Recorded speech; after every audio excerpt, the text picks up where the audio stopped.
Bruno Le Maire vous dit c'est légal, j'ai pas besoin de faire un projet de loi de finances rectificatif. Vous êtes convaincu? J'ai jamais nié le fait que c'était légal. Voilà.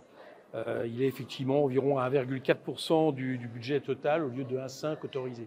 Maintenant, je continue à penser que légitimement, ce n'est pas acceptable. Tout simplement parce que c'est la première fois qu'on annule autant de crédits, à hauteur de 10 milliards, sans projet de loi de finances rectificative, et suite à une loi de finances que déjà nous n'avons pas pu débattre ni voter.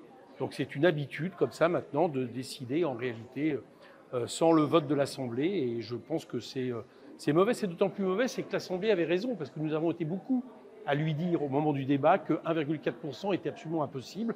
Il aurait mieux fait de nous écouter. C'est un problème démocratique. Oui, c'est un problème démocratique, mais le problème, c'est que ce gouvernement n'a pas de majorité. Il entend faire comme s'il avait une majorité, et donc il ne recherche aucun compromis avec l'Assemblée. Vous ne l'auriez pas voté, ce budget, il vous l'a dit d'ailleurs. D'accord, mais ça serait assez incroyable qu'on ne décide finalement de faire voter l'Assemblée que si on est sûr d'être majoritaire. Voilà, ce n'est pas le principe de la démocratie. Et je vous fais remarquer qu'il y a eu des projets de loi de finances rectificatifs qui ont été adoptés sans le 49.3. Voilà, donc comme quoi, peut-être pas partir de ce principe. Il y aurait éventuellement un projet de loi rectificatif à l'été, non? Oui, c'est ce qu'il annonce tout simplement parce que déjà on sait que 1,1% de croissance, c'est encore trop optimiste.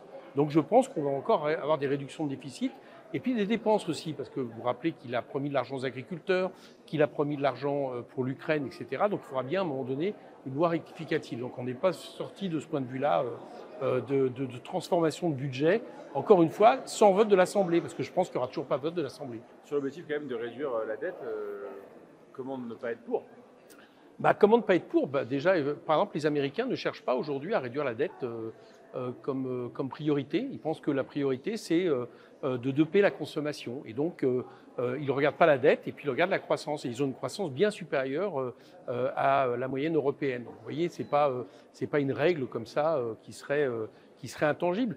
Deuxièmement, je pense que justement, quand il y a récession, risque de récession, ce n'est pas le moment où, d'une manière ou d'une autre, on affaiblit le pouvoir d'achat des Français. Quand vous baissez la dépense publique, vous affaiblissez le pouvoir d'achat des Français ou l'activité économique. Et puis je vous dirais une dernière chose, c'est que si on veut vraiment mettre de l'argent pour réduire les déficits, il y a de l'argent.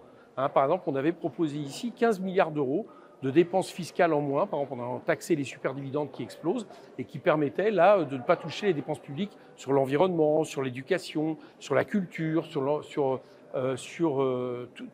tout un tas de ministères qui sont absolument essentiels pour l'avenir.